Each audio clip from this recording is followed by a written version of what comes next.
Assalamu alaikum wa rahmatullahi wa barakatuh. It's your sister Aisha here, back with another video after 2 months. I seriously can't believe it's been 2 months. Before I start talking, let me just say that if you hear noise in the background, my son is busy watching some cartoons and he's also playing with a play drill thingy, so he's like making noise right now. Right, Musa? He just looked at me. So yeah, I can't believe it's been 2 months that since I've made a video. Like seriously, as a busy, full-time homemaker, it's very easy to fall into the trap of saying, well, today I don't have 15 minutes, and then the next day you come up with another excuse why you don't have 15 minutes, and then it just keeps going until you're me and it's been 2 months since you made a video. So please don't kill me. I am going to finish the hijab series, inshallah, but I wanted to come on here and give you guys just like a little update about me, what's going on, what are my plans for 2020, inshallah. So let's get started. So in 2019, how did I finish 2019? So I finished 2019 by reading a book, and the book that I finished reading was this beautiful blue book right here called Way to the Quran by Khurram Murad. I don't know if I'm saying that right, but this is the book. When I tell you that this was just such an amazing way to finish 2019, it was just amazing. This book, the way that it is written, it just engages you.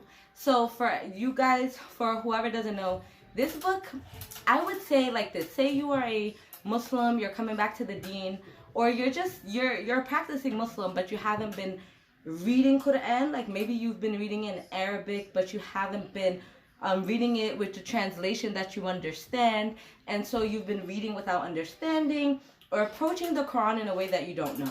And if you're someone who hasn't even started reading your Quran, it's been collecting dust because you feel kind of intimidated, you don't know how to approach your Quran, you don't know where to start, this is the book that you need. This book, it basically explains to you how your mindset should be before you start embarking on the journey of reading the Quran, how your heart should be before you start on that journey. And it was just an amazing, amazing read for me. I was going to read some things to you, so just to give you guys really quick, I wrote down on the back of the book these are 7 basic prerequisites, right, for starting your journey of reading the Quran and trying to seek its treasures.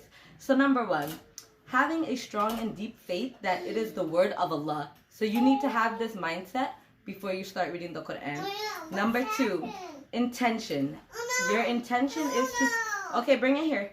Your intention is to seek guidance and closeness to Allah. That should be your intention. Number 3, have intense praise and gratitude to Allah for the gift of the Quran. Number 4, accept and trust with no doubt every knowledge and guidance that the Quran conveys to you. Number 5, bring the will, the resolve, and the readiness to obey whatever the Quran says and change your life, your attitude, and behavior inwardly and outwardly as desired by it. This was one of my favorites because that's the point of reading the Quran. What is the point of you reading it if you're not going to change your behavior? You're not going to change your life. You're not going to change the way that you think. That is the point of it. Number 6, be aware of shaitan who will try to stop you from getting the riches of the Quran. And the last one, trust exclusively and totally in Allah to lead you to the full rewards of reading the Quran.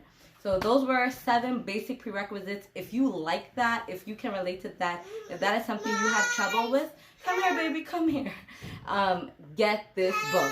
And he has another book called... Musa, come here, Baba. Come.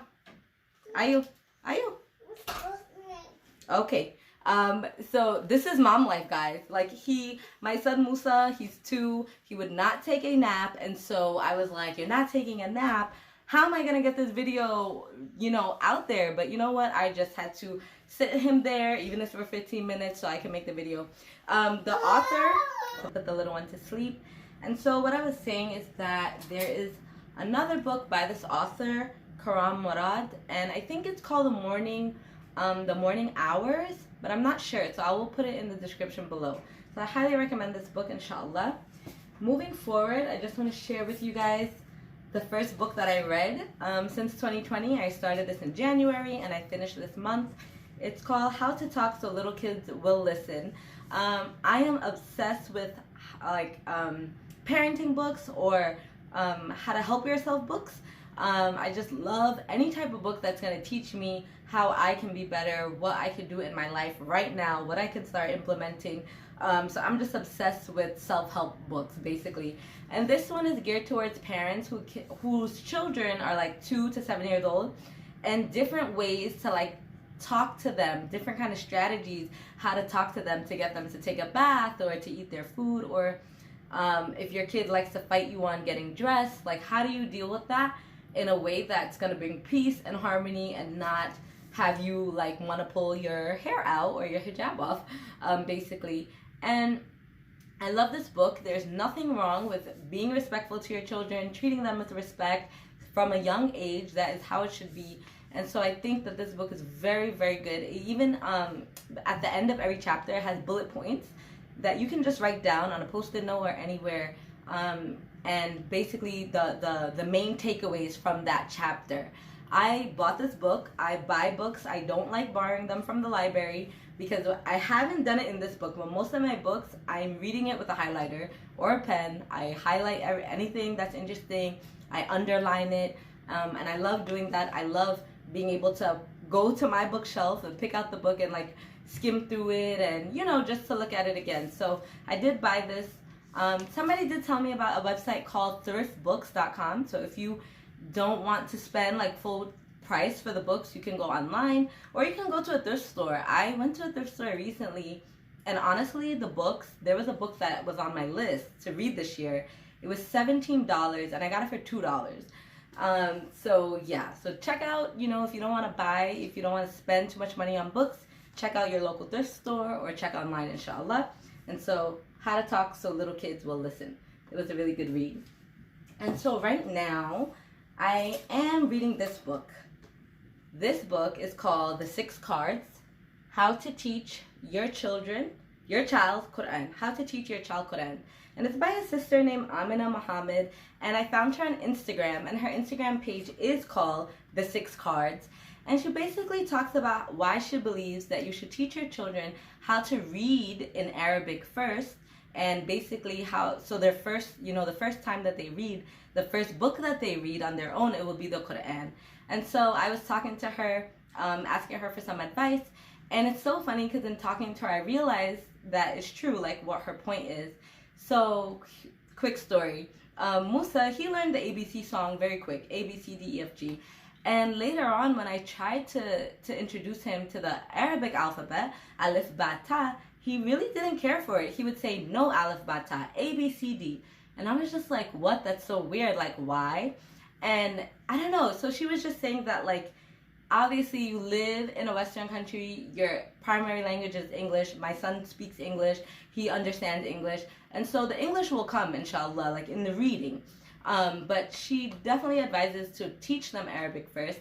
And so this book, it's only 82 pages. And it comes with these 6 cards. I don't have them with me. And in the book, she'll teach you how to use the 6 cards to teach your kids Arabic. And it can be used for someone as young as a 2-year-old. And if you're a little rusty with your Arabic, then you learn alongside with your kids. But I thought it was a good philosophy. I really understood her point, and I just started it. But she talks about tarbiyah, however you want to say it, purification, purifying your children. What's your aim with your children? What's your goal? And yeah, so I definitely recommend this, and follow her on Instagram, inshallah. Lastly, another thing I want to share with you guys that I'm using in 2020, highly recommend, highly recommend, is this planner. It's called Seeking Jannah, One Day at a Time. And it's by a sister on Instagram called Mom and Tura, and I'll write it on the screen so you can spell it out. Check out her Instagram.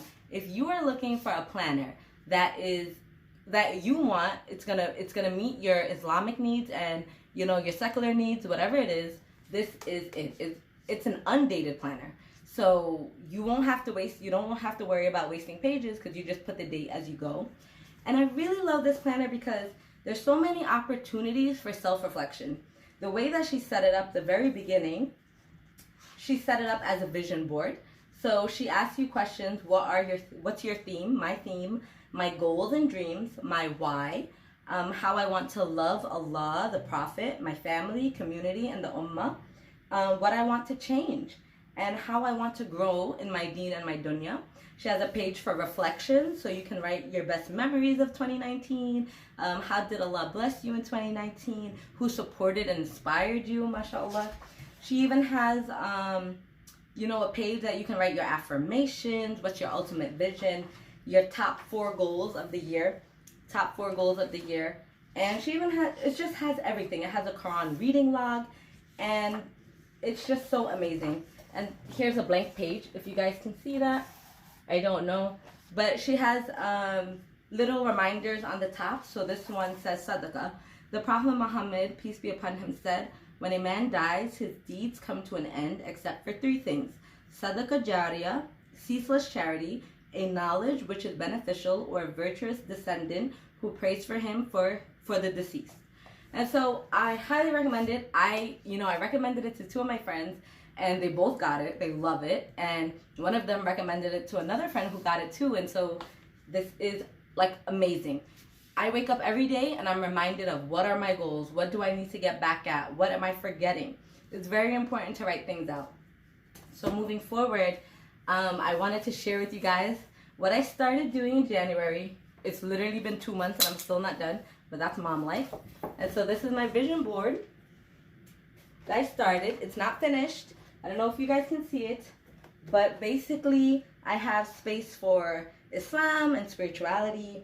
This is for journaling. I have a space for nutrition and food. This is fitness. This is sleep and like beauty and whatever it is. And so that being said, I decided to do a vision board because as a busy mom, I'm always running around behind my toddler, or, being a homemaker, taking care of the home, taking care of my husband. And I needed to put something visually that I'm going to see every day to remind me about my goals, not to forget myself, inshallah. And so with that being said, I'll show you guys my 4 theme words for 2020, inshallah. And I'm going to put these on my vision board. And so I'll show you 2 of them. The first 2, I have fun and energy. Hope you guys can see that. And so I wrote fun and energy as 2 of my theme words for 2020 because 2019 was full of like no energy, so much coffee, and just, yeah. And so I want energy. I want to focus on my nutrition to give me energy instead of coffee. I want to focus on working out to give me energy. I want to focus on getting my sleep schedule because me and my toddler and my husband, we do not have a good sleep-wake schedule. We really don't. And it's very important. And if I want to be a fun mom, and if I want to have energy to take care of my family, I need to fix these parts of my life. And so this is why I picked these 2 theme words for 2020. And to hold myself accountable, alhamdulillah, I joined a nutrition class that's being held by one of my close friends at the masjid, mashallah. And she's like a certified health holistic coach. And it's been amazing. It's been like amazing in keeping myself accountable and helping me to get nutritious meals on the dinner table for my family. So moving forward, the next 2 of my theme words are impact, depth, I guess it doesn't matter how I put it, but impact and depth. And so the reason I chose these is because I started volunteering at the masjid. I told you guys before that I go to the masjid every Wednesday for a sister's halaqah, and I've been helping more and getting more involved in that masjid. And so I realized that if I want to impact the sisters that I meet at the masjid, if I want to impact my family, if I want to impact the people around me, if I want to make an impact on YouTube, on Instagram, whatever it is, then I need to go in depth. I need to go in depth with my self-reflection, with my Quran journey, with knowing Allah, with knowing His Prophet, with my deen, and that's the only way that I'm going to be able to impact those around me in the way that I want. And so with that being said, this was just a little update about, where I've been, what I've been doing. And I want to let you guys know, inshallah, trying to get the videos back out. But if you want to see me in my everyday life, if you want to see me cooking, if you want to see me playing with my toddler and doing activities with him and whatever, what it means to be a homemaker in my life right now, then follow me on Instagram because I share every day on Instagram whether it's through a post or on story. I love stories, just quick to give a little updates. So if you want to see me in my everyday life and not just sitting in a camera and talking, but more like what I do and activities, and follow me on Instagram, and so you can stay up to date with that. And for any of you sisters, I just want to let you guys know, get focused on yourself. It's not selfish to focus on yourself. Get in depth with yourself.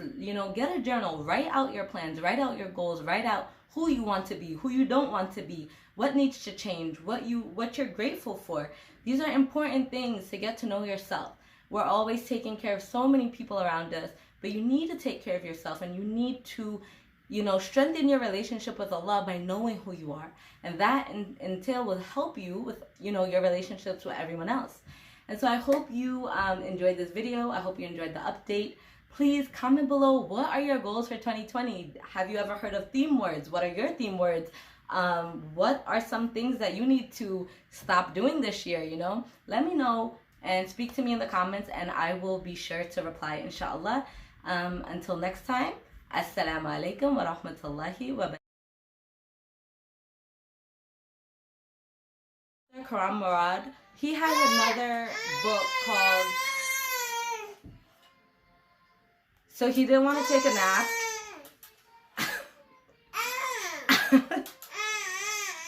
And now he won't let me make a video. Do I have to talk really fast so you would let me make a video? No. No? Okay. Well, here it goes. Bismillah. He has another book called not the morning pages. He turned off my light. All right, guys. Assalamu alaikum.